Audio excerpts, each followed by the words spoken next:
대스님 말씀 또 보겠습니다. 17번째 시중설법.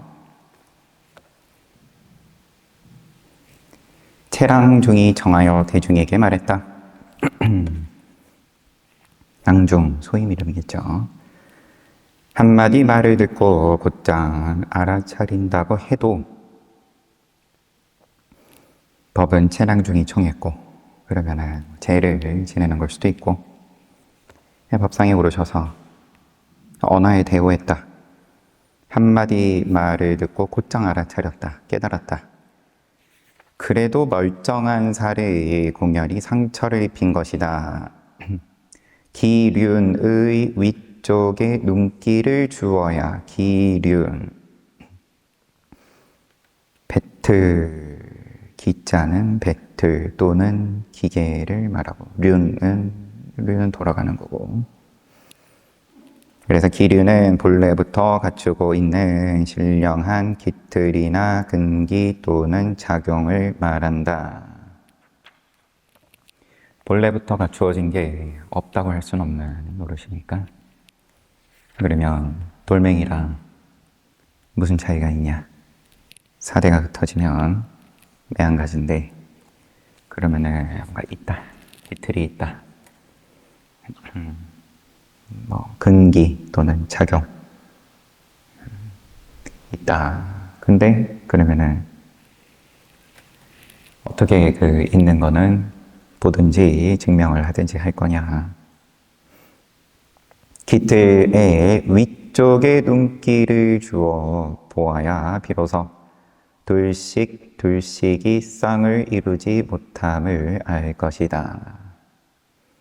기륜, 그게 그러면은 종착지가 아니다. 뭔가 곧장 알아차렸다. 그 위쪽에 눈길을 주어야. 문득 주장자를 들어 말했다. 보아도 가질 수 없으니 천년이 지나도 잊기 어렵다. 3세의 모든 부처와 역대의 모든 조사들과 천하의 노스님들을 나 운문의 주장자가 한 입에다 삼켜버렸고 이때 장교를 가지고는 구덩이를 메웠다. 천년이 지나도 잊기 어렵다.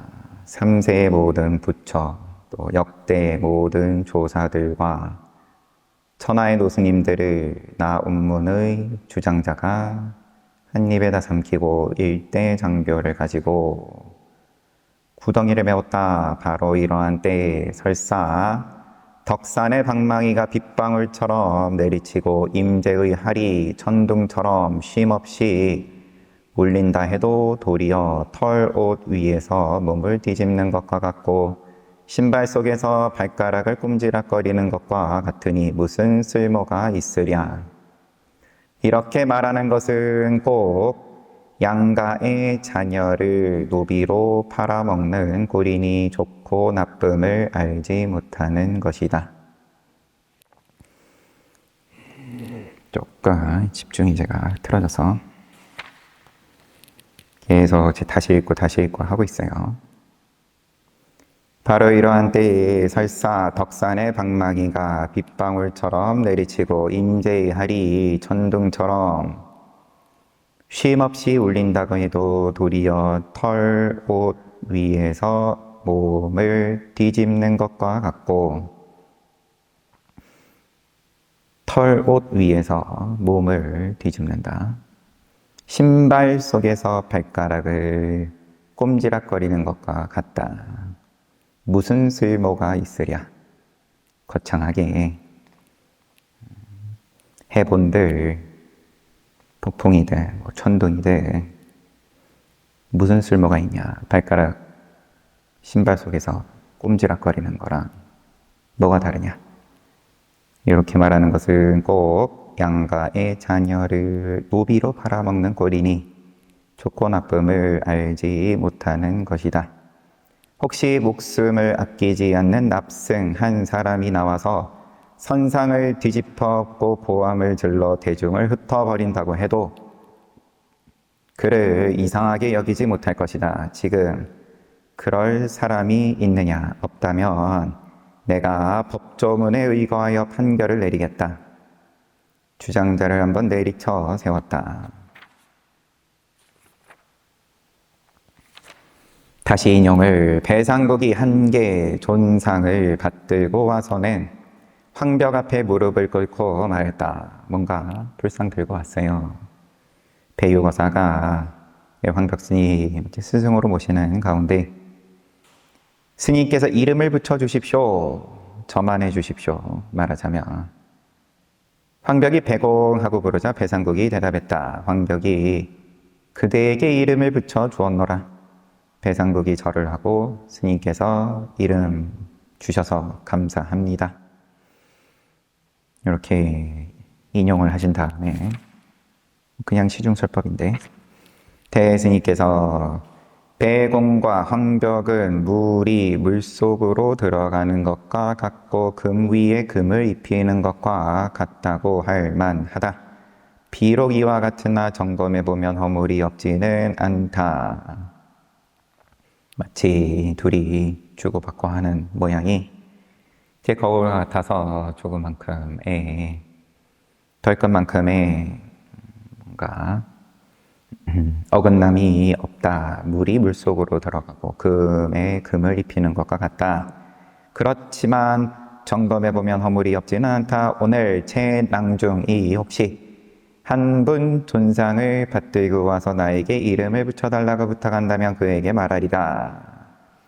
법을 청하는 최낭중이 혹시 한 분 존상을 받들고 와서 이름을 지어달라고 한다면 나는 이렇게 말하겠다. 청정밥신 비로자나불. 만약 그가 스님께서 이름을 지어주셔서 감사합니다 라고 말하면 곧 그에게 말하리라. 비탈길을 내려갈 때는 달리지 말아라. 빠르면 만나기 어렵다. 이렇게 끝내셨어요.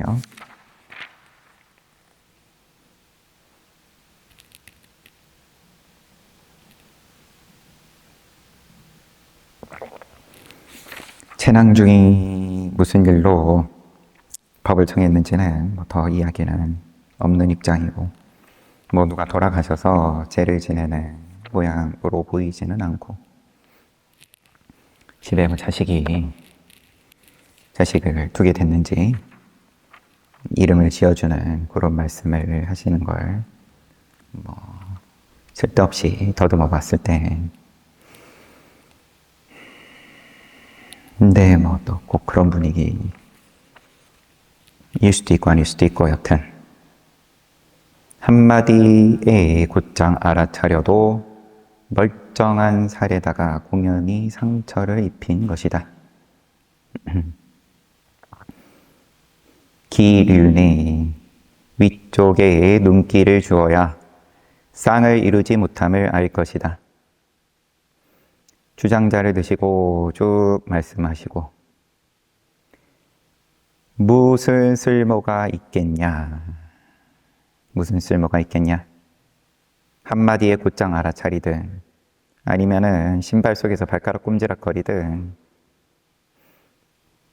양가의 자녀를 노비로 팔아먹는 꼴이니 이렇게 말하는 것은 좋고 나쁨을 알지 못하는 거다.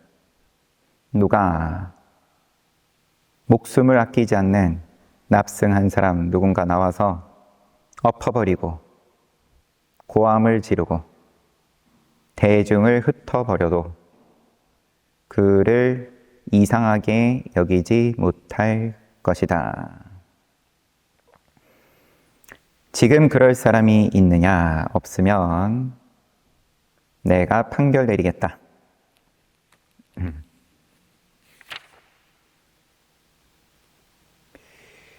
약간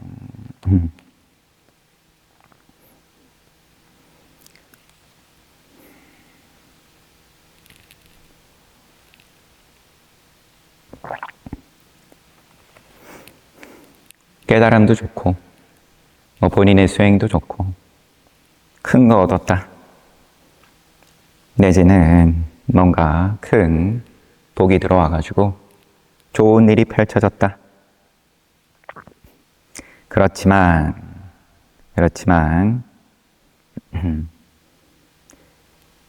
좋고 나쁨을 알고 그러면 뭐 불행에 대해서 그러면은 내가 받아들이냐? 행운이 오면 좋았다가 불행이 오면 나빴다가 왔다 갔다 하다가 다 지나가는 건데 그냥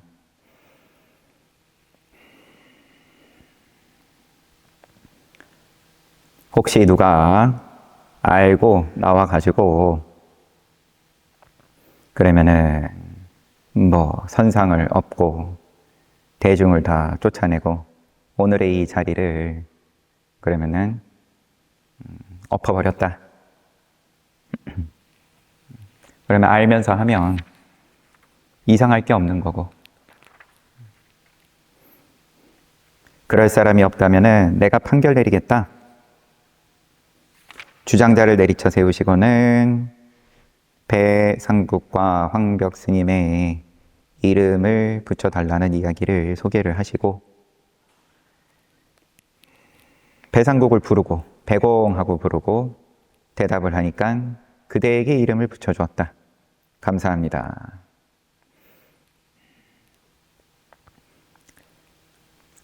뭔가 딱 떨어지는 소리 같지만 허물이 없지 않다. 오늘 최낭중이 한 분 존상을 받들고 와서 나에게 이름 붙여달라고 한다면 청정법심 비로자나불 하고 나는 이름 붙여주지. 그대로 스님께서 이름을 지어주셔서 감사합니다 하면 그러면은 말하겠다. 비탈길을 내려갈 땐 달리지 말아라. 빠르면은 만나기 어렵다. 이렇게 끝냈어요.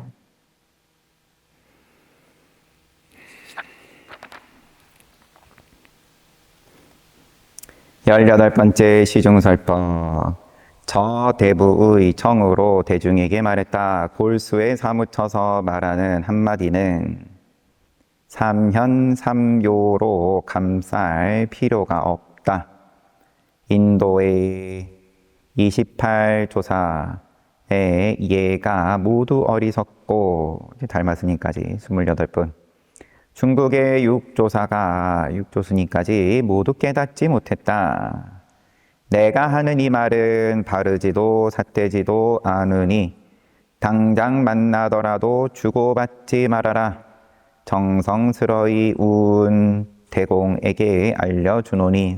운대공. 지금 운대공에게 알려주노니 뛰어난 송골매는 우리 주변의 토끼를 습격하진 않는다오.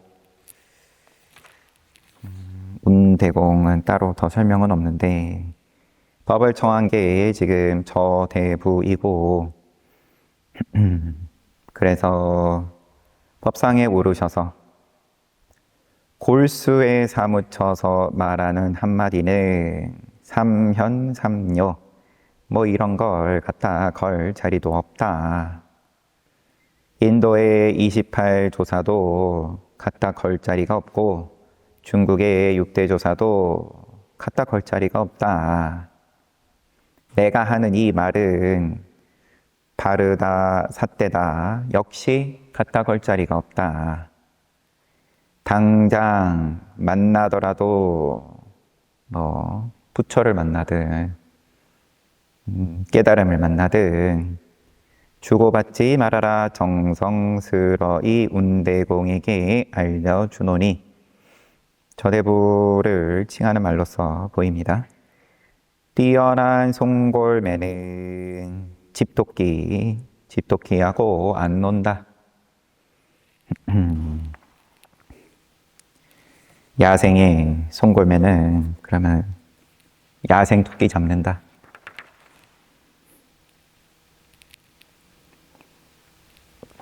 이것저것 갖다 붙여가지고 쌓고 쌓아가지고 만들어진 조작에 조작을 거듭해서 그래서 우리가 이렇게 지금 문명의 혜택을 누리는데 그걸 부정해서가 아니라 하지만 그러면 싹 걷어냈을 때 그러면은 그 입장은 늘 같이 가는 중이다. 자기 마음대로 믿어놓고 자기 마음대로 그러면은 믿음을 저버렸다.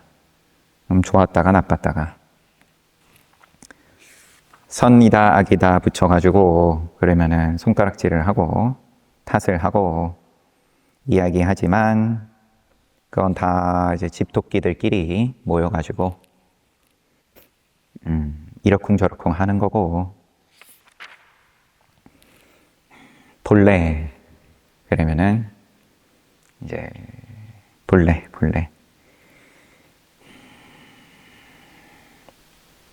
19번째 시중설법 준상자가 청하자 시중하여 주장자를 들어 한번 내리쳐 세우고 문수, 보현, 관음, 미르 다시 한번 내리쳐 세우고 가섭, 안한, 한산, 습득 다시 한번 내리쳐 세우고 이렇게만 하면 모두 옳은 가운데 모두 옳지 않다. 다시 한번 내리쳐 세우고 이렇지 않으면 모두 옳지 않은 가운데 모두 옳다. 열애가 말한 일합상은 곧 일합상이 아니니 이름이 일합상이니라. 금강경 구절이죠. 시명 일합상이니라.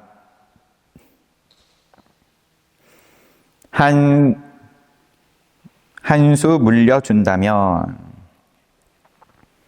한마디에 못 알아들어서 그래서 한 번 더 그러면 보충 설명하면 보충 설명하지 말라는 말 자주 인용하셨지만 대스님께서 제 이익구에 떨어진다 등등. 그런데 한수 물려준다면 문수상자가 30방을 맞아야 한다. 죄송합니다. 문준상자가 30방을 맞아야 한다. 지금 준상자가 청해가지고 말해보아라. 그에게 상을 주는 것인가 벌을 주는 것인가. 주장자를 내던지고는 말했다. 안목을 갖춘 납승이라면 한번 알맞게 결정해보아라. 그렇답니다. 내용을 이렇게 끝났고 준상자니까 지금 근데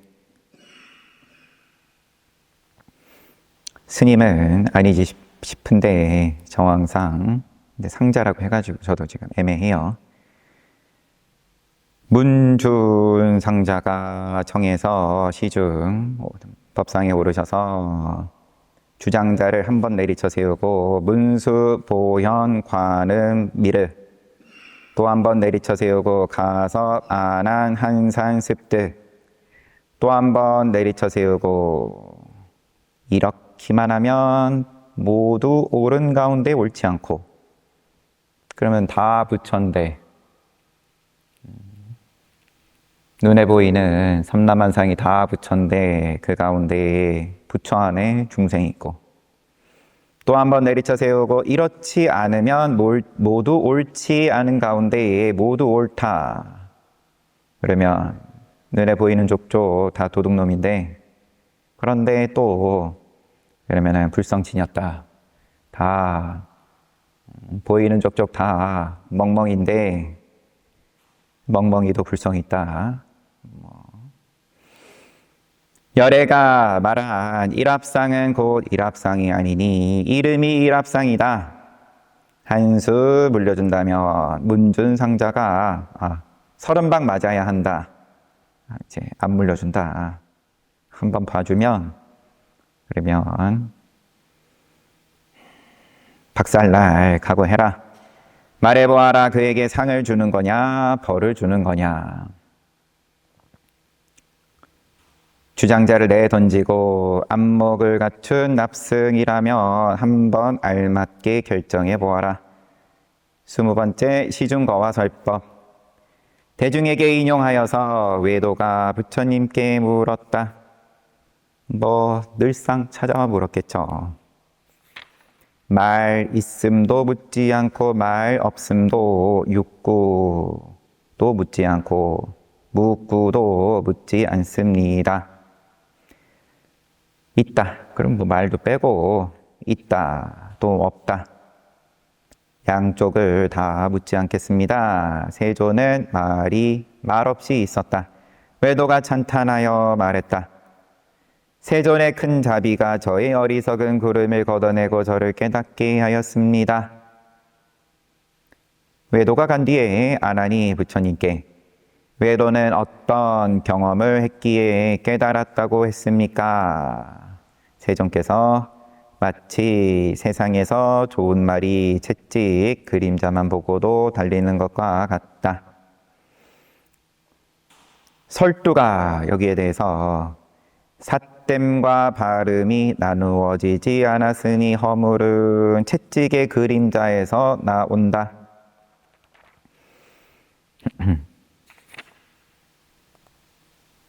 요거는 주석으로 벽암록에 어느 곳이 세존의 채찍인가, 어느 곳이 채찍의 그림자를 보는 곳인가, 여기에 대해서 설도가 삿됨과 발음이 나누어지지 않았으니 허물은 채찍의 그림자에서 나온다. 이렇게 요 이야기를 인용을 하시고 외도가 와서 부처님께 묻고 있음도 묻지 않겠습니다. 없음도 묻지 않겠습니다.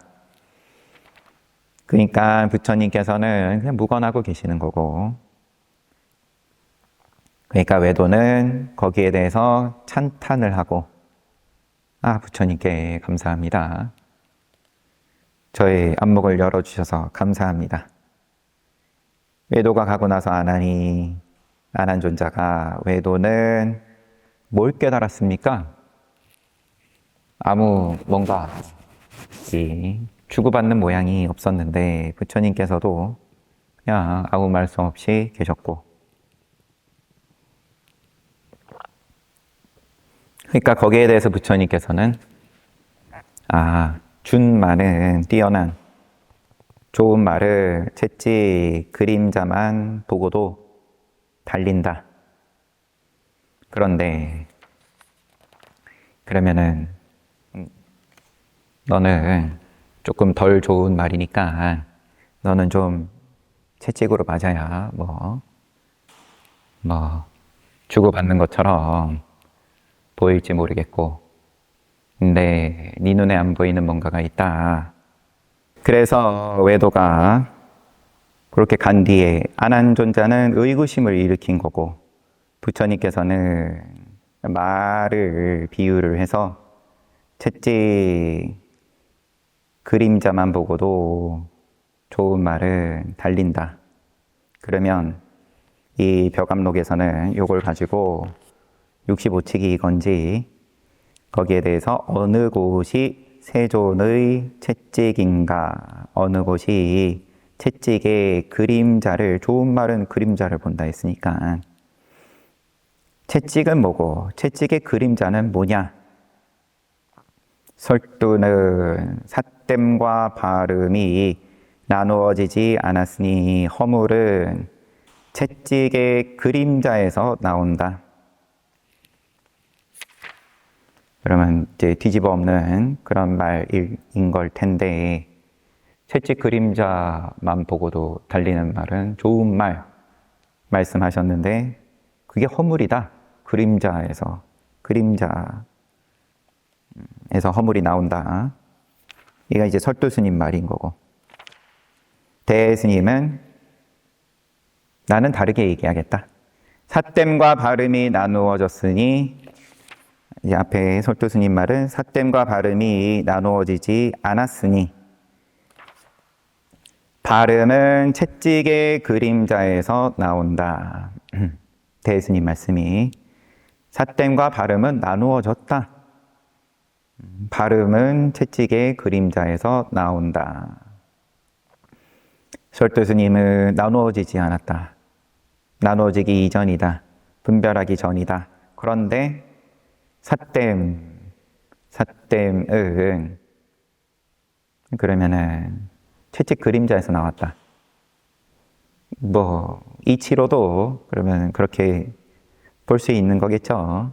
그럼 채찍 그림자 보고 어이쿠 한 대 얻어맞겠구나.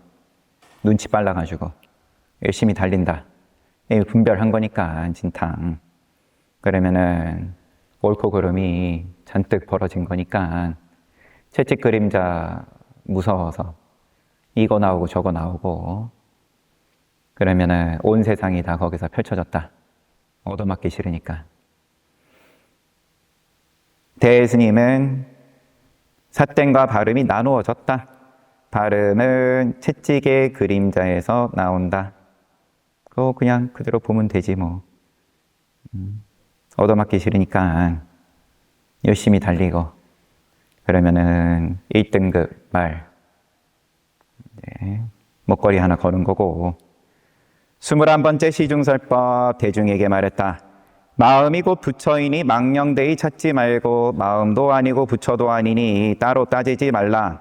붉은 화로의 불길 위에 하얀 눈꽃이 날아다니고 한알 청량산으로 뜨거운 번뇌를 식힌다. 청량산은 해열제.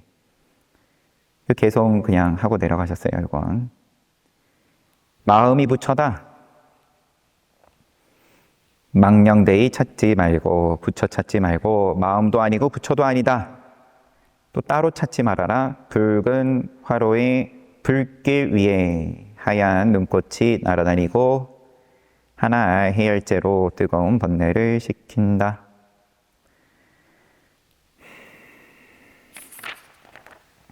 스물두 번째 시중설법. 대중에게 말했다. 행동으로 도달하지 못하는 것을 말하기는 어렵지 않고 말로 도달하지 못하는 것을 행하기는 어렵지 않다. 행동과 말로서는 도달하기 어렵기도 하고 어렵지 않기도 하니 문 앞에 대안산을 집어내 버려라. 행동으로 도달하지 못하는 곳을 말하기는 어렵지 않고 말로 도달하지 못하는 곳을 행하기는 어렵지 않다. 행동과 말로서는 도달하기 어렵기도 하고 어렵지 않기도 하니 문 앞에 대안산, 이 대안산은 요 지금 머무시는 절 그 앞에 있는 걸란지 대안산을 집어내 버려라. 그러므로 말한다. 신령스런 칼날의 보검이 늘 눈앞에 드러나 있어 사람을 죽일 수도 있고 사람을 살릴 수도 있네. 요거는 또 출처가 벽암록이에요. 앞으로 나아간다면 목숨을 잃을 것이고 뒤로 물러난다면 기와가 부서지고 얼음이 녹는 듯할 것이고 나아가지도 않고 물러나지도 않으면 위로는 하늘을 꿰뚫는 계책이 없고 아래로는 땅속으로 들어가는 꾀가 없다.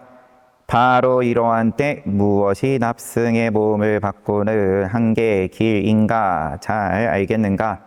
솜씨가 뛰어난 사람들 속에서 뛰어난 솜씨를 드러내니 홍심 속의 홍심이로다. 홍심은 관역 한가운데 붉은 점.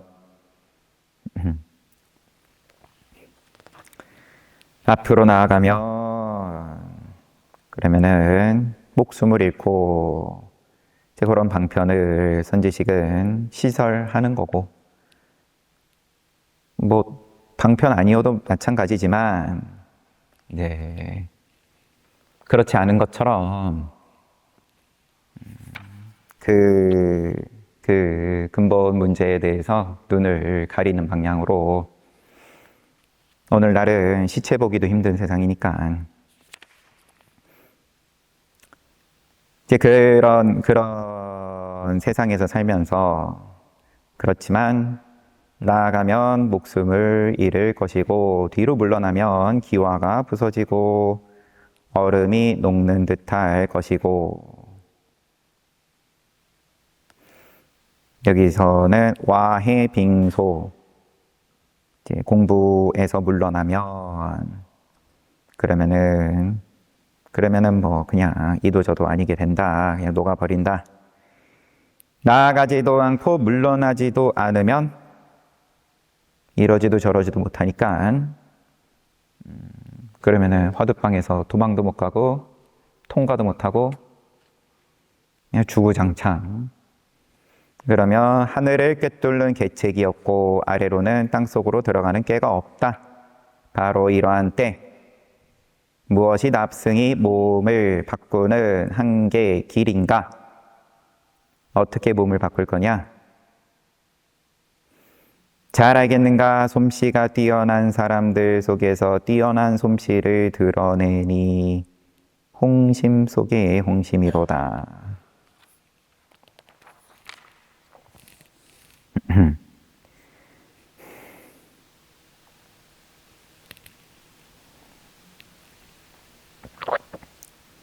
시증거와 설법 23번째 대중에게 인용하여 말했다.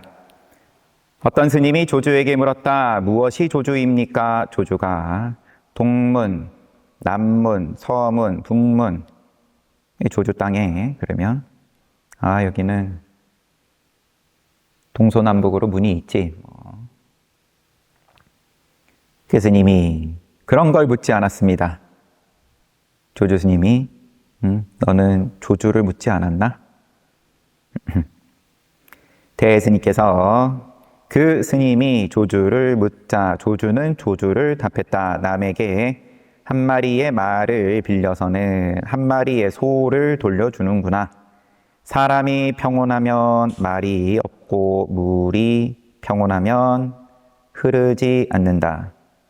이 말은 이제 입으로 나오는 말이겠죠. 사람이 평온하면 말이 없고 물이 평온하면 흐르지 않는다. 알겠는가? 은혜 받은 것이 깊은 곳에서는 은혜 받은 게 깊은 곳에서는 응강 먼저 물러나야 하고 일이 마음먹은 대로 잘 될 때에 곧 그만두는 것이 좋다.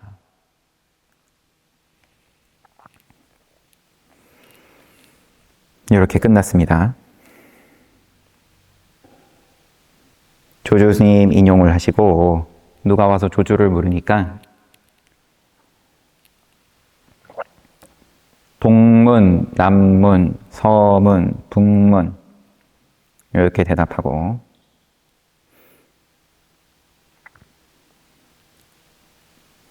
그러니까 그런 거 안 물었습니다.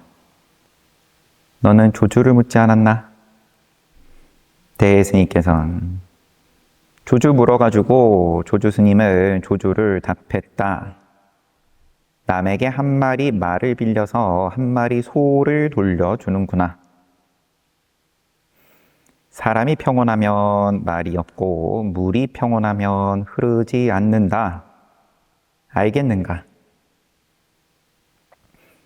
은혜 받은 것이 깊은 곳에서는 응당 먼저 물러나야 하고 일이 마음먹은 대로 잘 될 때 곧 그만두는 게 좋다.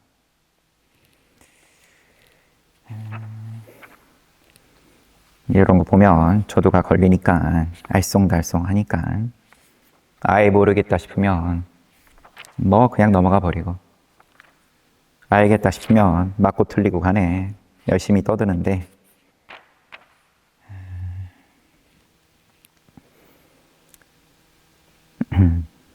재미라면 재미인데 그렇게 치면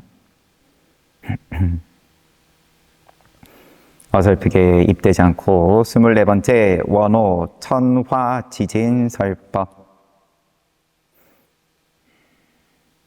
스승이 돌아가셨어요.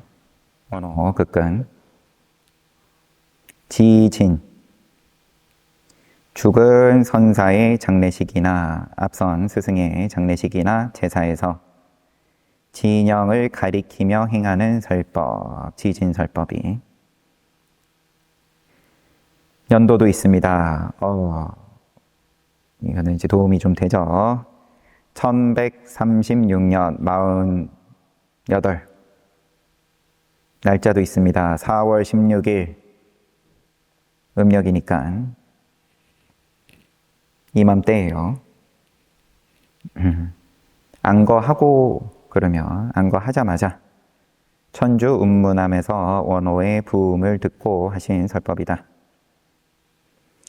한거 들어가자마자 원호 스님을 위하여 거애하고 스승을 위해서 거애 선종에서 스승이 죽었을 때 그 진영을 걸어놓고 그 앞에서 슬퍼하는 뜻을 나타내는 소리, 어떤 의식인 모양입니다. 라고 3번 외친다. 거애하고 향을 집어들고 진영을 가리키며 말했다. 이 노스님은 일생 많은 말을 하여 총림을 뒤흔들어 놓더니 요즘 들으니 벌써 촉에서 돌아가셨다고 하니 이제 천하가 태평하여 좋겠구나. 나는 이전에 비록 그분을 가까이에서 모시고 있었지만 그분의 말은 기역자 뒷다리도 듣지 않았다. 이제 의역한 거겠죠. 기역자 뒷다리도 듣지 않았다. 그렇기 때문에 오늘 이렇게 한 차례 공양을 올리고 차 한 잔 붓고 향 한 자루 태워서 그분의 코에 연기를 피운다면 이것은 그분의 덕과 은혜에 보답하는 것이 아니라 단지 그분을 욕보일 뿐이다.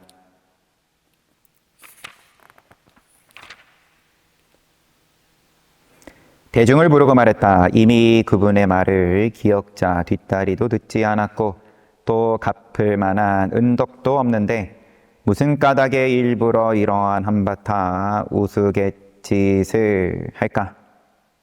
이 쇼는 왜 하냐? 잘 알겠는가? 원한에는 실마리가 있고 부채에는 빚지는 거. 부채에는 채권자가 있다. 빚 받을 자가 있다. 우연히 발을 헛딛는 바람에 땅에 넘어져 지금까지 원한이 뼛속 깊이 사무치는구나. 그러고는 향을 불살랐다.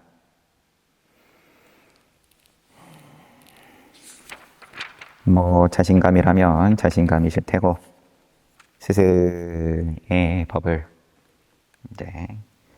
그 밑에 다른 제자들도 좀 있었죠.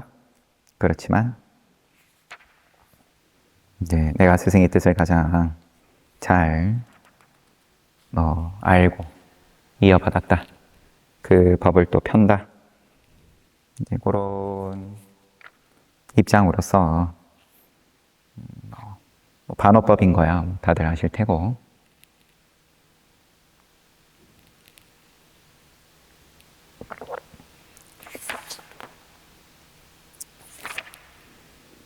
넘어갑시다. 25번째 만참 거화설법.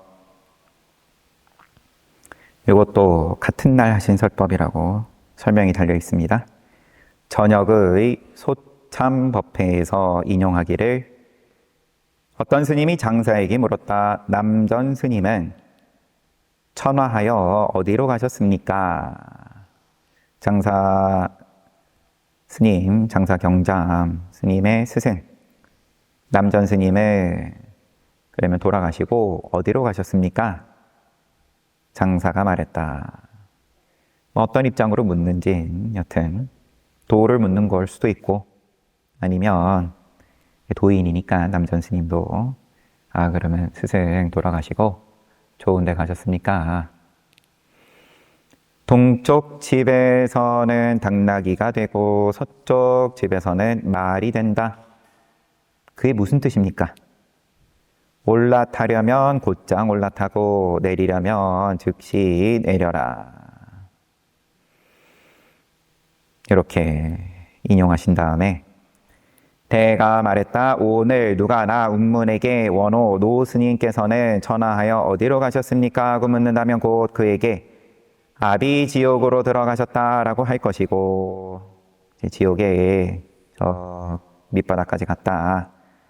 그 뜻이 무엇입니까? 한다면 뜨겁게 녹인 구리 쇳물을 마시고 뜨거운 쇠구슬을 삼킨다라고 할 것이다. 혹시 묻기를 구해낼 수 있습니까? 한다면 구해낼 수 없다. 무엇 때문에 구해낼 수 없습니까? 이 노인네가 늘 행하는 다반사, 차 마시고 밥 먹는 일이다.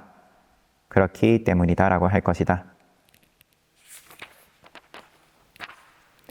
26번째 시중설법 선우가 이름은 모르는 어떤 그러면 단어리 청하여 대중에게 말했다. 허망한 마음으로 전도되어 온갖 업을 짓다가 돌이켜 진승을 향한다면 참회로다. 개성으로 말씀하시고 지금 끝내시는 건데, 허망한 마음으로 전도몽상으로 온갖 업을 짓다가 돌이켜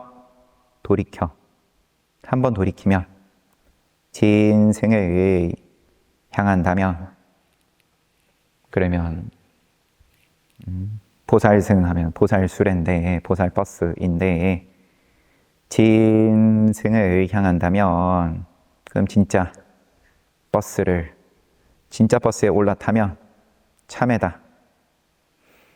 참과 거짓 양변을 모두 벗어나면 해남의 동쪽은 신라다. 이렇게 개성으로 끝내시고 하나 더 볼까요? 27번째 시중과 설법 대중에게 인용하여서 백장 스님이 매번 법당에 올라 법회를 열 때마다 어떤 노인이 대중을 따라서 설법을 듣고 대중이 물러가면 노인 역시 물러가곤 했다. 하루는 물러가지 않고 있기에 백장이 앞에 서 있는 자는 어떤 사람인가? 노인이 저는 사람이 아닙니다. 과거 가섭부처의 시대에 이 산에서 주지를 했는데, 과거 부처님 때 서가모니 부처님 이전, 그러면 이전에 이 산에서 주지를 했는데 어떤 학인에게 크게 수행한 사람도 인과에 떨어집니까? 요 질문에 인과에 떨어지지 않는다.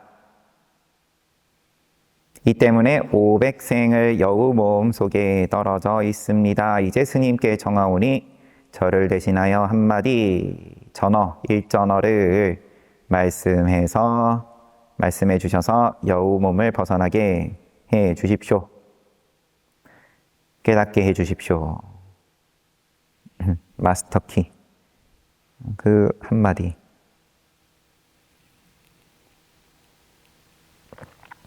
수행자가 바람하지 않는 그거를 꼭 부탁드립니다. 그러고는 물었어요. 크게 수행한 사람도 인과에 떨어집니까? 본인이 몸으로 증명한 건데 인과에 떨어졌다. 500생 여우 몸을 받는 인과를 지금 받고 있는데 크게 수행한 사람도 인과에 떨어집니까? 지금 보다 보니까 자주 나오는 이야기, 백장어록에 나오는 이야기인데 지금 보다 보니까 뭔가 좀 메타적이기도 해요. 인과에 떨어져서 하는 질문이 이제 인과에 떨어집니까? 백장이 말했다. 인과에 어둡지 않다. 노인은 이 말을 듣고 크게 깨닫고 곧 여우 몸을 벗었다.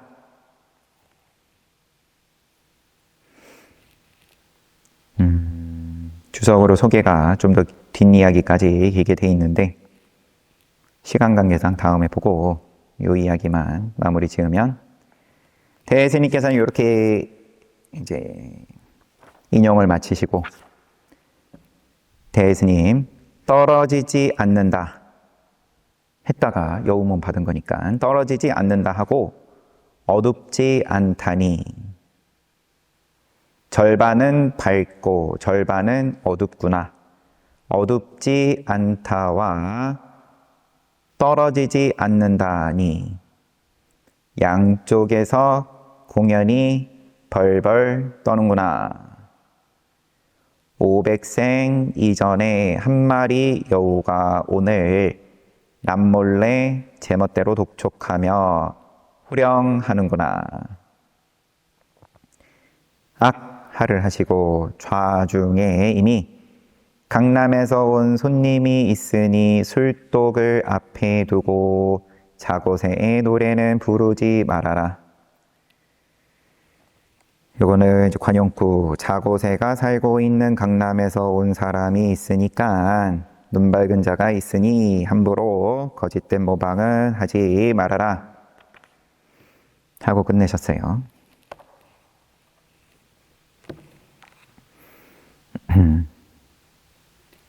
그러면 선지식이 인과에 떨어지지 않는다로 휘둘러가지고 깨닫게 하든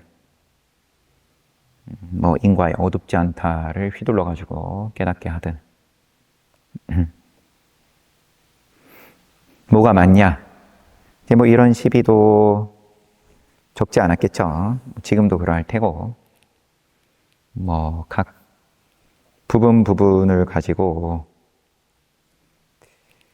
부처님 일대기만 보더라도 이게 맞냐 틀리냐 일체지를 가진 부처님께서는 그러면은 왜 이런 모양이든 말씀을 하셨냐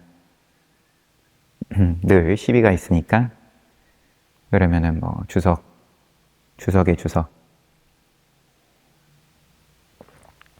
그런데 대스님 말씀 중요하니까 지금 떨어지지 않는다.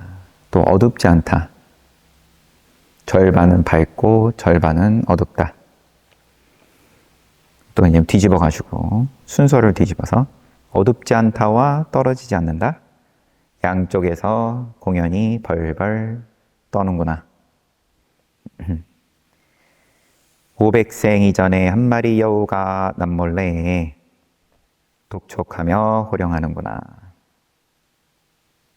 하를 하시고 자고새 노래는 함부로 흉내내지 말아라.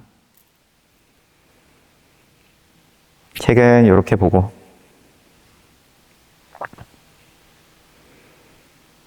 일요일이고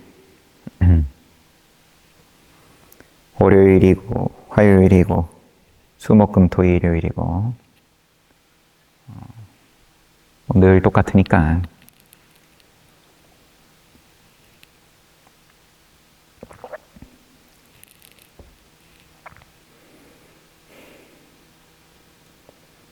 그러면 돌고 돌다 보면은 이제 천화 누군가가 뭐 향을 올리면 올리는 거고 그러면은 또 다음 생 사실 자기가 죽으면 어떻게 될지에 대한 궁금증이죠. 스승이 남전 스님 돌아가셔가지고 어디 가셨습니까? 라고 물었다.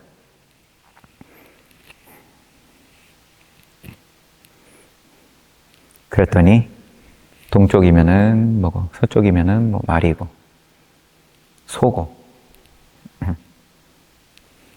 뒤에 따라서 질문을 했던가요?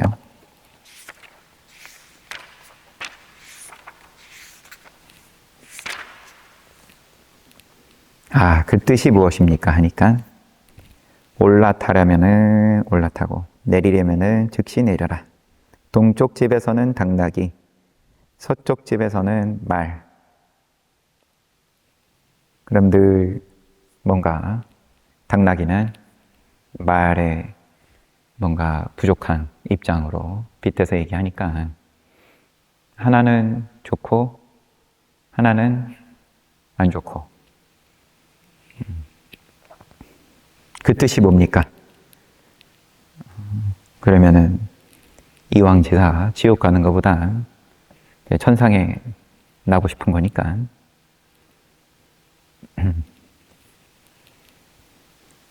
이것도 축생, 저것도 축생인데.